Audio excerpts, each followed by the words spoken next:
올림픽이 한참 진행 중에 있는데요. 육상 경기를 보니까 피부색이 다양한 사람들이 공평하게 출발선 서 위에 있는 것을 보게 됩니다. 그리고 출발 소리와 함께 그들이 일제히 공평하게 그렇게 다름질을 하는 것을 보게 돼요. 하지만 공평하게 시작되는 그 출발점과는 달리 도착점에는 순위권 안에 든 사람들은 기뻐하겠지만 순위권 밖에 있는 사람들은 기뻐할 수 없을 것입니다. 왜냐하면 금메달을 향한 도전이 끝나 버렸기 때문에 그렇습니다.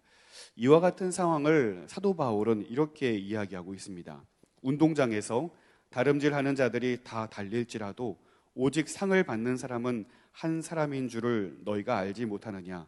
너희도 상을 받도록 이와 같이 다름질하라. 마찬가지로 복음이 모든 자들에게 열려 있지만 그 복음은 또 모든 이들을 위한 것이 아니라는 사실을 우리는 말씀을 통하여 이렇게 살펴볼 수 있는 것 같습니다. 지난 55장에서는 모든 사람들이 다 값없이 베풀어진 잔치로 초대를 받았다면 오늘 우리가 읽은 본문은요, 그렇게 해서 모인 백성들이 모두 동등하며 하나님의 성전, 곧 기도의 집에서 환영을 받고 있는 모습을 묘사하고 있습니다. 여기서 동등하다라고 제가 표현한 이유는요, 오늘 본문에 두 부류의 사람이 등장하기 때문에 그렇습니다. 3절 말씀을 보시면요, 여호와께서 연합한 이방인은 말하기를 여호와께서 나를 그의 백성 중에서 반드시 갈라내시리라 하지 말며, 고자도 말하기를 나는 마른 나무라 하지 말라. 아멘. 두 가지의 부류의 사람이 등장하죠. 첫 번째는 이방인들입니다. 이스라엘에게 이방인은 구원을 함께 나누어 받을 자라 여겨지지 않았습니다.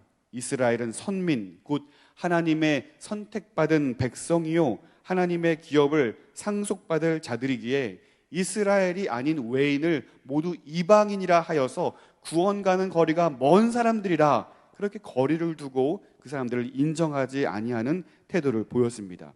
이방인으로서 여호와를 따를지라도 이스라엘 사람들과 철저하게 구별되어서 제한적인 권리를 주장할 수밖에 없는 사람들이 바로 이방인들이었습니다. 그래서 이 이방인들의 늘상 겪는 염려는 무엇이었습니까? 3절에서 이야기하는 대로 여호와께서 나를 그의 백성 중에서 반드시 갈라내시리라. 결단코 그들과 함께 할 수 없는 그런 불안함과 염려가 이방인들에게는 있었다는 사실이죠. 두 번째 등장하는 부류는 고자입니다. 이스라엘에게 있어서 고자는 심각한 결격 사유가 있는 사람들이었습니다. 신명기 23장 1절 말씀 보시면 이렇게 적혀 있습니다. 고환이 상한 자나 음경이 잘린 자는 여호와의 총회에 들어오지 못하리라. 또 레위기 21장 18절에서 21절까지 말씀을 보시면 흠이 있는 사람들이 다양하게 언급이 되면서 고자도 거기에 포함되어 그들이 어떤 제한을 받게 되냐면 하나님께 화제를 드리지 못하게 될 것이다 라는 제한적인 조치를 받게 돼요. 왜냐하면 그들이 흠이 있는 자로서 하나님께 나아가지 못함을 명시하고 있습니다. 그러니까 고자들은요, 당시에 사회적인 단절을 경험하였고 또 하나님께 가까이 나아갈 수 없는 제한적인 문제도 그들에게는 달려 있었다는 것입니다. 그래서 그들이 자신의 신세를 한탄하면서 무엇이라 불평하고 있나요? 3절 말씀 보시면 나는 마른 나무다. 의미 없는 존재라는 거예요. 버림받은 존재들이라는 것입니다. 보잘것없는 사람들이라는 것이죠. 사실상 이들은 평등한 조건에서 구원을 향한 다름질도 할 수 없는 처지에 놓여 있는 사람들이었습니다. 말 그대로 구원에서 소외된 자들이었죠. 그러나 하나님의 은혜는 이 모든 것을 뒤바꾸어 놓으십니다. 다시 한번 3절 말씀 보실까요? 여호와께서 연합한 이방인들은 말하기를 여호와께서 나를 그의 백성 중에서 반드시 갈라내시리라 하지 말며, 고자도 말하기를 나는 마른 나무라 하지 말라. 그와 같은 염려와 근심과 걱정을 다 버리라는 거예요. 왜냐하면 하나님께서 그 모든 상황들을 뒤바꾸어 주실 것이기 때문에 그렇습니다. 우리 다 함께 7절 말씀 한 목소리로 읽어볼까요? 7절입니다. 내가 곧 그들을 나의 성산으로 인도하여 기도하는 내 집에서 그들을 기쁘게 할 것이며 그들의 번제와 희생을 나의 제단에서 기꺼이 받게 되리니 이는 내 집은 만민이 기도하는 집이라 일컬음을 될 것임이라. 아멘. 여기서 말씀하고 있는 성산은 예루살렘이 성전이 자리한 시온산을 말하고 있어요. 하나님께서 그들을 친히 시온산으로 성전으로 인도해 내실 것이다 라고 말씀하시죠. 그리고 그들의 제사를, 그들의 예배를 기꺼이 받으실 것이다 라고 말씀하고 있어요. 그들과 연합하실 것이라 말씀하십니다. 그러므로 시온은, 하나님의 성전은 이스라엘만을 위한 장소가 아니요 만민이 기도하는 집이라 일컬음을 받게 될 것입니다. 그러므로 하나님은요, 이스라엘만을 위한 하나님이 아니요 모든 자들을 위한 하나님으로 칭송을 받게 될 것이라는 사실입니다. 이어서 고자에게 선포하시기를 마른 나무와 같이 의미 없는 존재요 버림받은 존재가 아니라 라고 말씀하십니다. 5절 말씀 보시겠습니다. 내가 내 집에서 내 성 안에서 아들이나 딸보다 나은 기념물과 이름을 그들에게 주며 영원한 이름을 주어 끊어지지 아니하게 할 것이며. 아멘. 몸의 결함으로, 몸의 문제로 이스라엘 총회에 들 수 없었던 그들을 어떻게 환영하고 있습니까? 내 집에서, 집은 하나님의 성전을 말씀하고 있어요. 또 내 성 안에서, 이 성은 예루살렘 성벽을 가리키고 있습니다. 그러니까 어떤 문제들이 회복이 되냐면 첫 번째 단계는 사회적으로 단절되었던 사회적인 어려움이 해결되는 것을 보게 돼요. 여호와의 총회에 들 수 없었던 그들이 여호와의 성벽으로, 여호와의 성전으로 다시금 들어오는 것을 경험하게 됩니다. 또한 그들의 문제로 인하여서 하나님께 제사할 수 없었던 형편이었던 그들이 이제 하나님께 나아가 예배할 수 있는, 하나님께 제사 드릴 수 있는 존재들로 하나님과의 온전한 연합으로 회복되었다는 사실을 말씀을 통하여 우리는 보게 됩니다. 무엇보다 자녀가 없던 그들에게 주어지는 하나님의 큰 은혜는 무엇입니까? 아들이나 딸보다 나은 기념물과 이름을 주신다는 거예요. 여기서 기념물을 이해하기 위해서 사무엘하 18장 18절 말씀을 제가 읽어드릴게요. 압살롬이 살았을 때에 자기를 위하여 한 비석을 마련하여 세웠으니 이는 그가 자기 이름을 전할 아들이 내게 없다고 말하였음이더라. 그러므로 자기 이름을 기념하여 그 비석에 이름을 붙였으며 그 비석이 왕의 골짜기에 있고 이제까지 그것을 압살롬의 기념비라 일컫더라. 자녀가 없던 압살롬은 자신이 죽은 후에도 이름을 남기기 위해 기념비를 세웠던 것을 볼 수 있습니다. 마찬가지로 하나님께서 자녀가 없던 그 고자들을 향하여서 영원히 하나님의 백성으로 잊혀지지 아니하는 존재로, 영원히 잊혀지지 아니하는 기억될 이름으로 하나님께서 함께 하시겠다는 것을 이와 같이 말씀해 주고 있는 것이죠. 더 이상 의미 없는 존재가 아니요 하나님의 자녀요 하나님의 백성임을 하나님께서 선포하고 계시는 것입니다.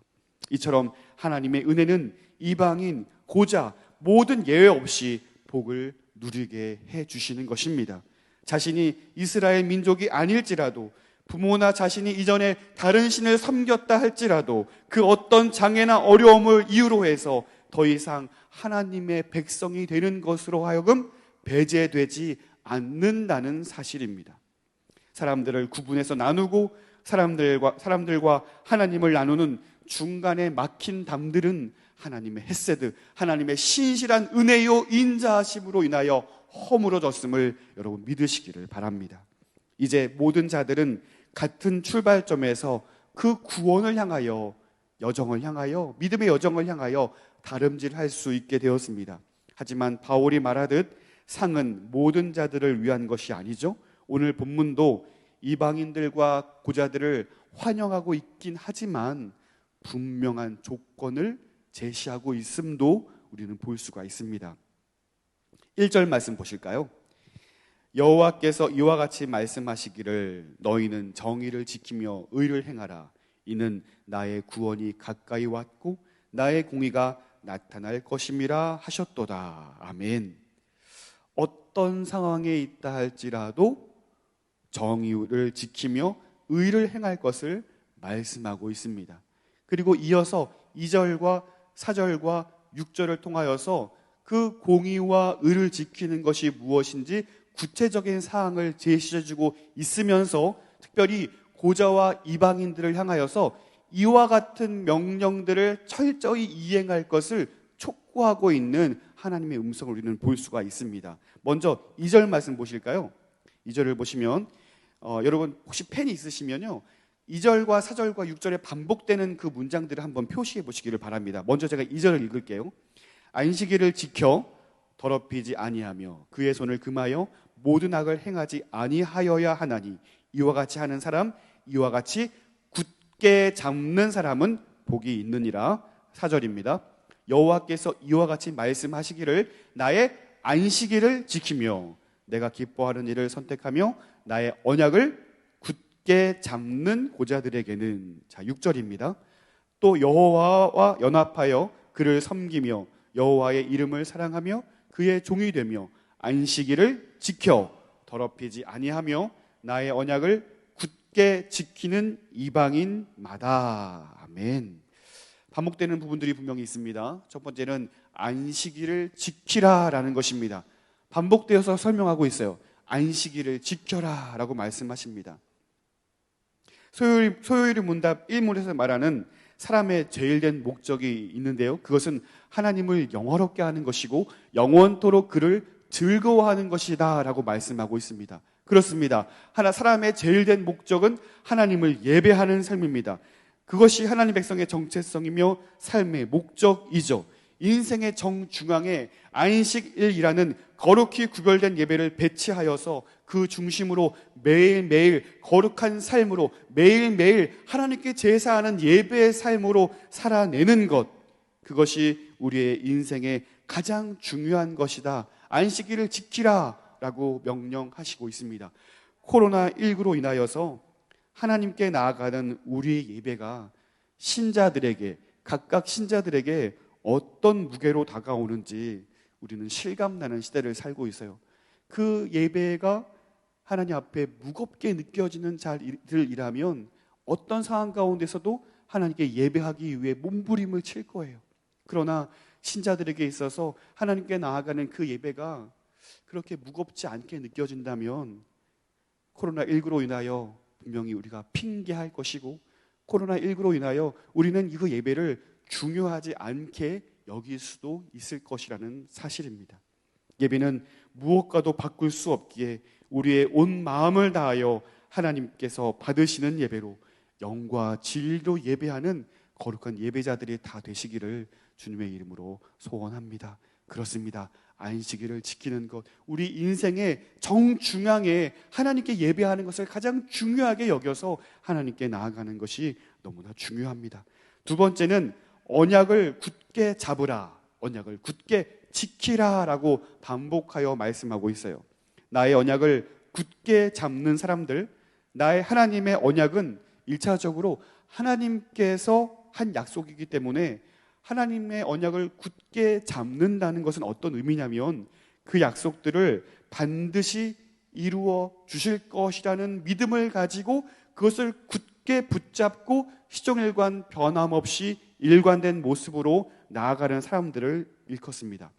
그래서 2절과 4절에서 행하다, 붙잡다, 그리고 4절에 지키다, 선택하다, 이러한 단어들은요 지속적인 행위를 나타내는 미완료형을 채택하고 있습니다. 그러니까 지키다, 붙잡다, 행하다, 선택하다, 이러한 일련의 과정들이 한때 은혜가 충만하게 받아서 순간적으로 결단한 그 때를 얘기하는 것이 아니라 그 결정하고 선택한 그 마음가짐을 변하지 아니하고 흐트러짐 없이 일관되게 반복적으로 습관적으로 밀어붙이는 그의 삶의 태도를 가리켜 말씀하고 있다는 사실이에요. 하나님의 약속이 그와 같이 중요하기에 반드시 이루어질 것을 내가 믿기에 결단코 포기하지 아니하고 흔들리지 아니하고 시종일관 그와 같은 믿음으로 나아가는 삶을 가리키고 있다는 것입니다. 그렇게 하나님의 말씀에 순종하여 그 말씀이 반드시 이루어질 것을 믿음으로 말씀을 붙잡고 살아가는 사람들에게 하나님의 헤세드, 하나님의 그 신실한 인자하심, 하나님의 은혜가 매일매일 경험되어질 줄로 믿습니다. 말씀을 마치겠습니다. 하나님은 이방인처럼, 고자처럼 하나님과 결단코 가까이 할 수 없는 아무런 의미 없는 존재들이었던 저와 여러분을 용납해 주셨습니다. 측량할 수 없는 큰 사랑으로 우리를 받아 주셨습니다. 그리고 이제 그 큰 사랑을 가지고 이 삶을 어떻게 살아내야 할지를 분명히 우리에게 알려주고 계십니다. 사랑하는 성도 여러분, 성도가 누구입니까? 세상과 구별되어 내가 거룩하니 너희도 거룩하라. 그 거룩함을 유지하는 사람들입니다. 거룩함을 정체성 삼아서 세상과는 다른 방식으로 살아가는 사람들이 바로 성도입니다. 말씀에 순종하는 사람들, 약속하신 말씀이 진실로 이루어지리이다 붙잡고 지켜내는 사람들, 그와 같은 신실함으로 이 세상에서 구별되어 하나님의 영광만을 온전히 드러낼 수 있는 저와 여러분의 삶이 되시기를 주님의 이름으로 축원드립니다.